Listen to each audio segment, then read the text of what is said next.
Unang-una ka, balitang dapat na malaman, impormasyong may pakinabang, mga dapat unawain sa ating mga gawain, mga dapat alagaan, ang iyong kalusugan, kapaligiran at kinabukasan. wala ka nang hahanapin pa. Samahang totoo at kay saya, Walang pagod na naglilingkod sa inyo. sa unang hirit, unang-una ka, sa unang hirit, serbisyong totoo ang laza. Sa unang hirit, Ang saya-saya. sa unang hirit, Unang hirit, unang hirit, mangunguna ka.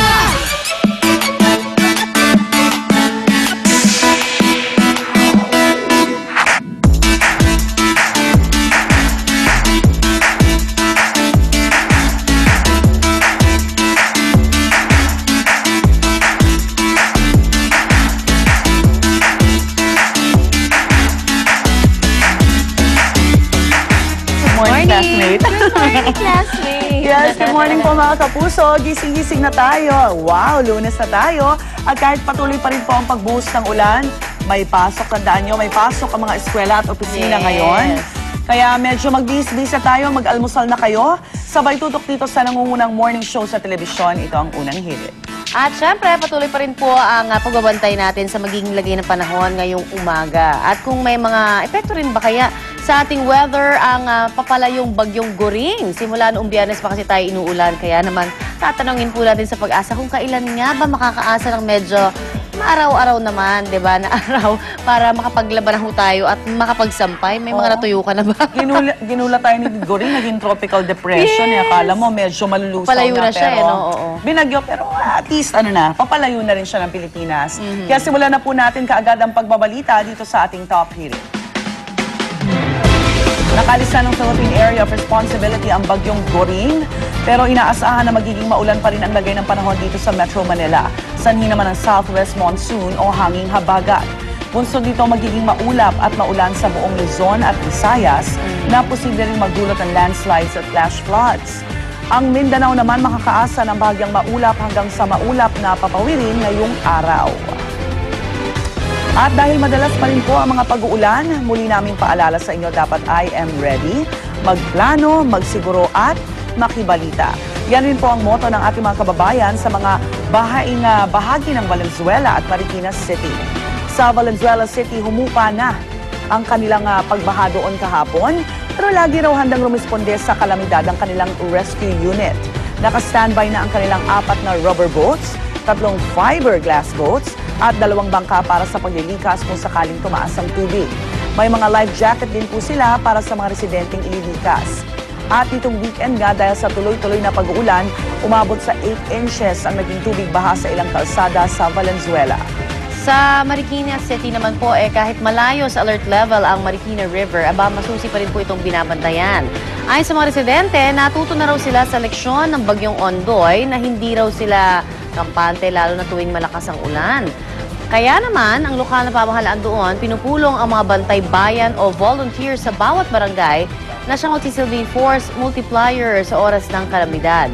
Sa ngayon, nasa mahigit 3,000 na po ang kanilang volunteers na sinasanay sa mga seminar at training sa kani-kanilang barangay. Mabuti na talaga yung handa. Kasi iba talaga yun dahil nakita natin na medyo kapag ganitong maulan at dire-diretso di ba? Simula Friday, ay hindi ho talaga dapat tayo maging kampante dahil ang dami natin natutunan talaga sa Ondoy. Actually, hindi na ngayon kailangan maging bagyo, no? Para bahain ka. Totoo yan. Kahit mga hanging habagat lang, Yes. epekto ng habagat talagang may epekto na po sa atin. Kaya dapat, I am ready talaga. And yung paalala lang kasi yung 5-day forecast ng Pag-asa, today mas magiging maulap. So, mas magiging maulan. So, tignan natin kung magtutuloy-tuloy.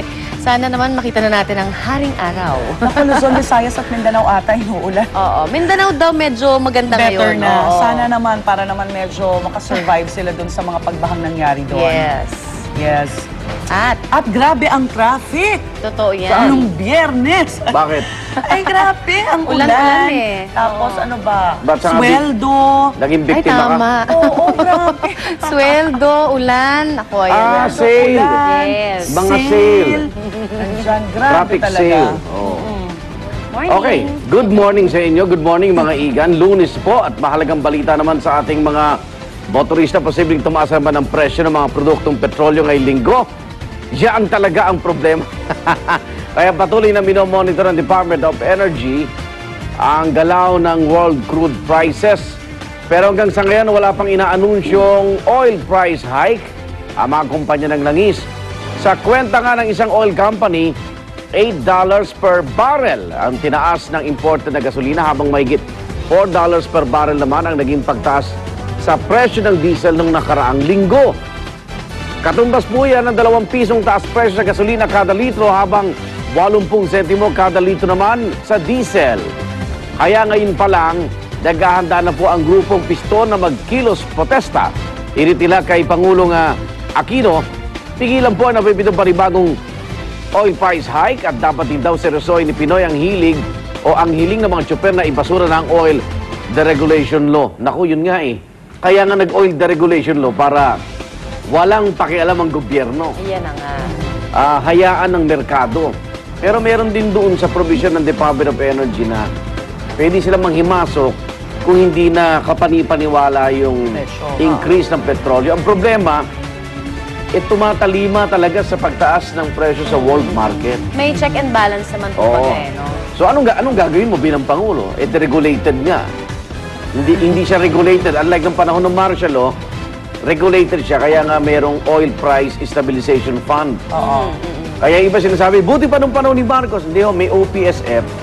Yun yung pondo, doon kumukuha. Kunyari, magkakaroon ng pagtaas, no? Yes, Doon sasaluhin. kukuha, sasalo yun. So, maintain yung presyo sa gasolinahan. Unlike ngayon, kunyari may deregulation. Kasi dapat mamimili ka ng bilihin, di ba? Saan ba mas mura? Wala, lahat mahal eh. Halos lahat pantay-pantay yung mga petroleum company, mga multinational. Halos pantay-pantay yan. Ang mahirap Unahan lang lang. doon, ang mahirap lang naman kasi doon pag nag-usap-usap sila. Pero ito naman world isa lang ang di ba? pinag-uunan. Isa lang Oo. naman, oo. Ang problema, dapat yung small player. Yan. Ngayon nga, Oo. sinasabi nila bakit yung small Kaya, players, oo. kaya nila, mas mababa. Yung small player, bumibili sa big player. May pato. Di ba? Ang daming pato. Oo nga. Samantala, nagsimula na pong tumaas na ito po ang kaso ng dengue sa ilang lugar sa Luzon, gaya ng Lawag at Ilocos Norte. Kaya naman bukod sa paglilinis, ang kanilang sagot laban sa mga pesteng lamok, rock salt. Naku, nilalagyan po ng mga residente ng rock salt ang mga lagusan ng tubig sa kanilang mga bahay na ayon sa City Health Office doon, mabisa raw na pangontra sa lamok. Tinatanggal na rin nila ang mga halamang bromela na pinaniniwala ang pinanggagalingan ng mga lamok. Sa kasalukuyan, 10 pasyente ang inoobserbahan pa rin sa mga ospital doon dahil sa pagbaba ng kanilang platelet count. Habang pinauwi naman ang ibang biktima ng dengue. Sa Sabtang Batanes naman, umabot na sa 63 ang bilang ng dengue patients.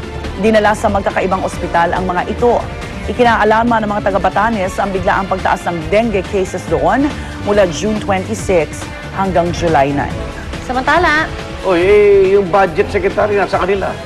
ayun nga, oo nga. Baka may ginagawa naman tulong na secretary about. Meron na yan. Meron na yan. I'm sure. Oo. Samantala, eksklusibo ng pumpunakapanayam ng GMA News ang tiyuhin ni Pangulong Noynoy Aquino na si Jose Pepín Cuangco. Alam daw niya kung sinong grupo ang nagpapainit ng issue tungkol sa desisyon ng Korte Suprema na papiliin ang mga manggagawa ng Hacienda Luisita kung gusto ba nila ang lupa o shares of stock. Saan nagagaling lamang yun? Saan sa mga tagalabas na naman, yung mga kaliwa. Yung mga gustong ibagsak si Noynoy, tsaka yung mga gustong guluhin itong bayan natin. Paliwanag ni Cuangco, hindi ganito kasimple ang isyong bumabalot sa lupang binili ng pamilya nila noong dekada 50. Noong naging Pangulo ang kanyang kapatid na si Cory, malaking bahagi raw ng kanilang lupain ang isinilalim sa Comprehensive Agrarian Reform Program. Noong 1989, pinapili ang mga manggagawa kung stock distribution option o lupa ang gusto nila kung saan 96% ang bumoto para sa stocks. Ayon pa kay Cuangco, 2 pangulo na ng Pilipinas ang nanggaling sa angkan ng mga Cuangco. Na ayon sa kanya, isang realidad na araw-araw daw nilang pinapasan. Kaya yun, ang hirap na naman ng buhay namin ngayon dahil Presidente si Noynoy, hindi ko makagalaw no? kami ba ay lumaki dahil nag-presidente si Cory o kami mas lumiit? And you know, they will show you that mas lumiit kami. Dahil mo, na nag-martial law, nawala sa amin man trade, nawala sa amin. Maraming mga negosyo namin nawala, no? Oh, but hindi kami